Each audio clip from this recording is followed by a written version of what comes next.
Welcome to Learning English from People. A Life of War and Words, Ernest Hemingway. In the world of American literature, few names are as famous as Ernest Hemingway. He was more than just a writer. He was an adventurer, a soldier, a fisherman, and a hunter. His life was as dramatic and full of action as his famous stories. Hemingway lived through 2 world wars, traveled the globe, and wrote novels and short stories that changed the way people wrote in English. For his great work, he won the most important awards for a writer, including the Nobel Prize in Literature. This is the story of his incredible life, a journey of courage, love, loss, and the constant search for truth. Ernest Miller Hemingway was born on July 21, 1899 in Oak Park, Illinois, a quiet town near the big city of Chicago. His father, Clarence, was a doctor, and his mother, Grace, was a talented musician. They lived in a large, comfortable house and were a respected family in their community. From his parents, Ernest received 2 very different gifts that would shape his life. His mother taught him music and introduced him to the world of art. His father, however, gave him a love for the outdoors. Every summer, the Hemingway family traveled to a small cabin in northern Michigan. There, Dr. Hemingway taught young Ernest how to hunt, fish, and camp. In the deep woods and clear lakes, Ernest felt a sense of freedom and excitement. He learned to be patient, to observe nature carefully, and to be brave. These early experiences in the wild would become a central part of his identity and a major theme in many of his stories.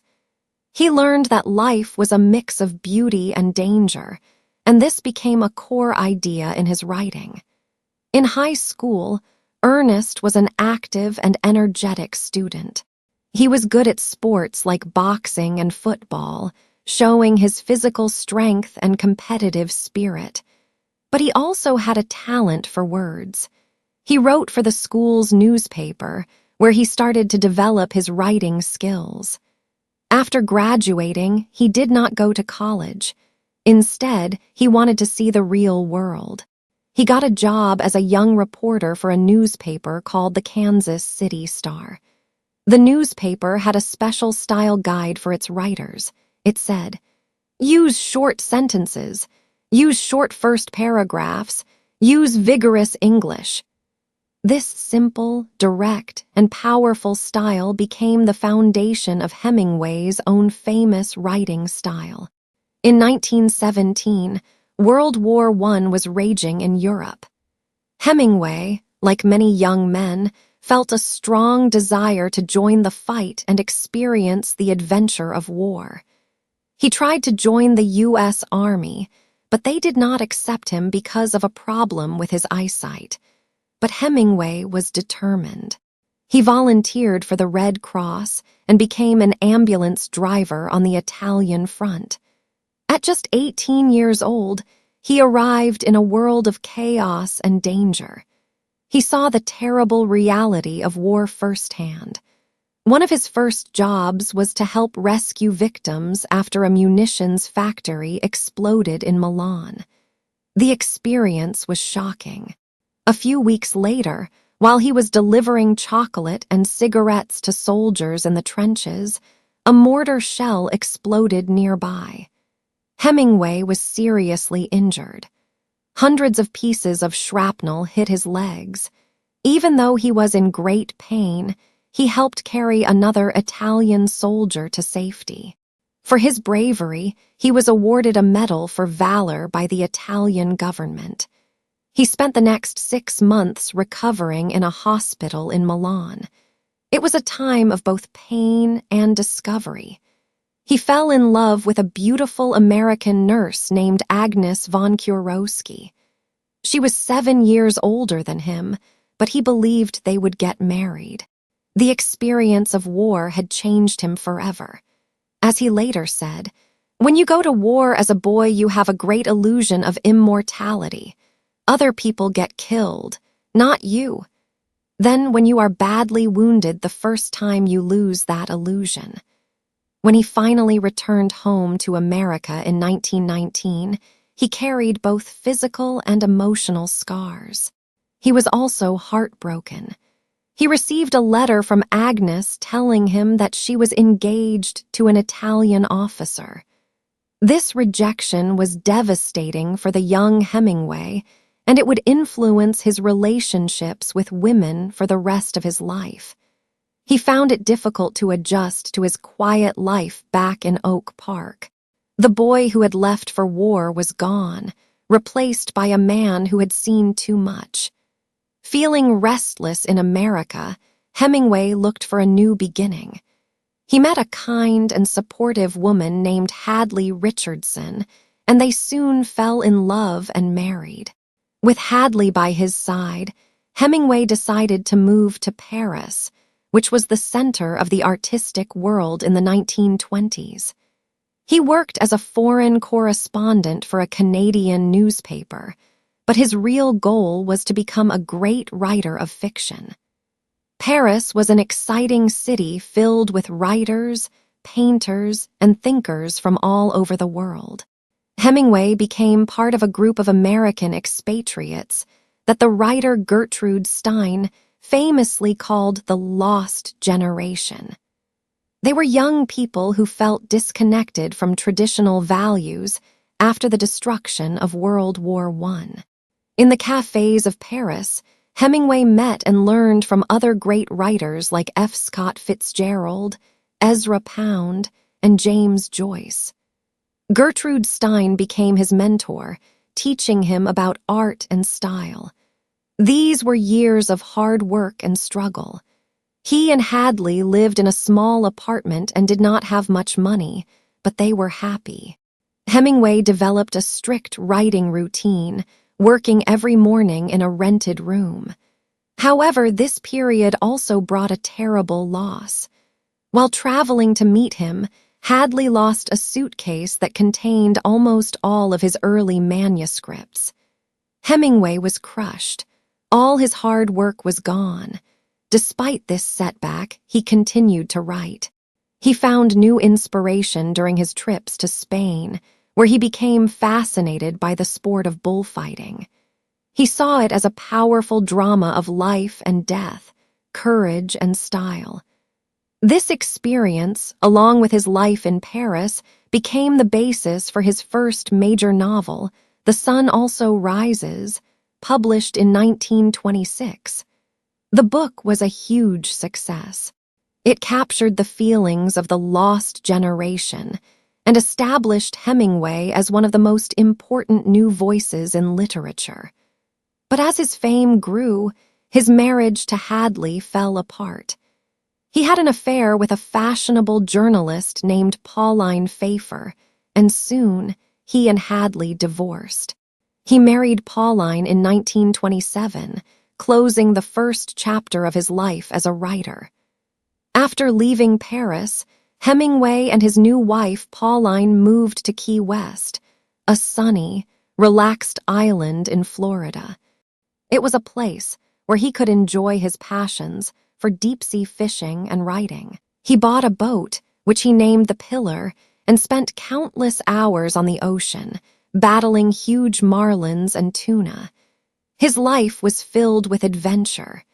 He spent his summers in the rugged mountains of Wyoming, hunting deer and elk.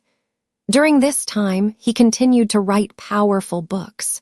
He drew on his experiences in World War I to write A Farewell to Arms, a tragic love story set against the backdrop of the war. The book was another great success and confirmed his status as a major American author. He also faced personal tragedy. In 1928, he received the news that his father, who had been struggling with illness and financial problems, had committed suicide. The news deeply affected Hemingway, and a dark shadow of depression would follow him for the rest of his life. In the 1930s, his thirst for adventure took him to Africa. He went on a long safari in Kenya and Tanganyika, hunting big game like lions and rhinos. The wild landscapes of Africa and the thrill of the hunt provided material for another book, Green Hills of Africa, and some of his most famous short stories, like The Snows of Kilimanjaro.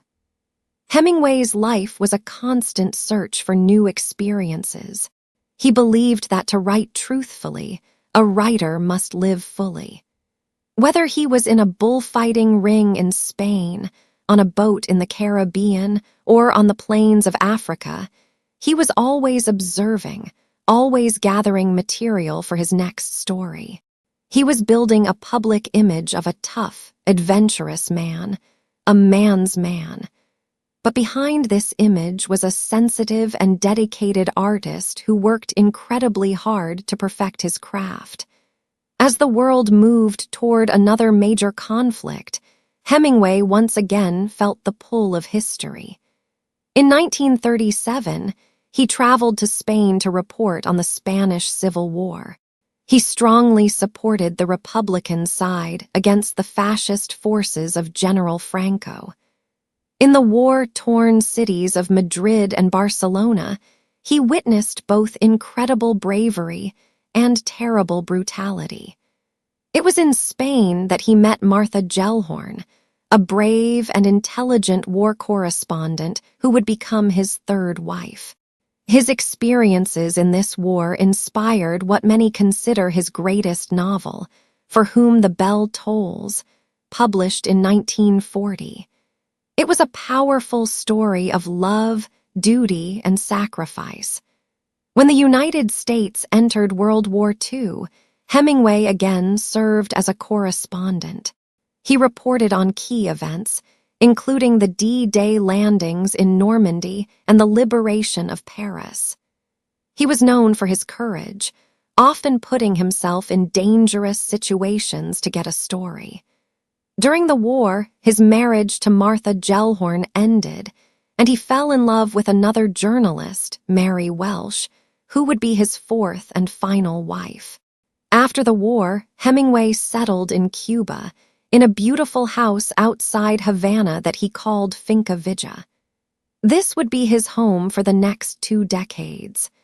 He lived a life of routine, writing in the mornings and enjoying his time with friends, fishing on his boat, and drinking at his favorite local bars.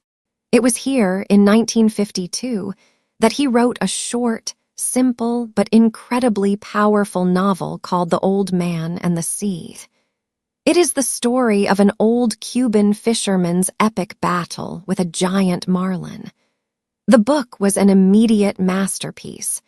It was praised all over the world and won him the Pulitzer Prize. In 1954, Ernest Hemingway reached the peak of his career. He was awarded the Nobel Prize in Literature for his powerful writing that had influenced authors all over the world. But this great triumph was followed by a terrible tragedy. While on another trip to Africa, he was in 2 separate plane crashes in 2 days. He was severely injured, suffering a broken skull, internal bleeding, and serious burns. The world's newspapers even mistakenly reported that he was dead. Hemingway survived, but he was never the same again. He lived the rest of his life in constant physical pain. The injuries also worsened his mental health problems. He struggled with severe depression, memory loss, and paranoia. He drank heavily to ease his pain, which only made things worse. The strong, confident man the world knew began to disappear, replaced by someone who was confused and frightened. He and Mary left Cuba in 1960 after the revolution and moved to a house in Ketchum, Idaho. But the peaceful mountain setting could not cure him. He felt that he could no longer write, and for Hemingway, a life without writing was no life at all. His friends and family watched with sadness as this great man declined. He received treatment at a hospital, but it did not help. On the morning of July 2, 1961, Ernest Hemingway took his own life. He was 61 years old. The world was shocked by the death of this literary giant, a man who had always seemed so full of life and strength. Ernest Hemingway left behind an incredible legacy. His writing style, known as the iceberg theory, was revolutionary. He believed that a story's true meaning should lie beneath the surface, communicated through simple language, action, and dialogue, not long descriptions. He showed that simple words could carry deep emotion and complex ideas. His life was a search for courage and grace under pressure, a theme that fills his books. He wrote about soldiers, fishermen, bullfighters, and boxers, people who faced difficult challenges with dignity. He explored timeless themes of love, war, death, and humanity's relationship with nature. Today, Ernest Hemingway is remembered as one of the greatest writers of the 20th century. He was a complex man, full of contradictions. He was tough yet sensitive, brave yet haunted by his fears. He lived an extraordinary life, and through his powerful stories, he invites us all to look at our own lives with more honesty, courage, and passion. His words, like the man himself, are unforgettable.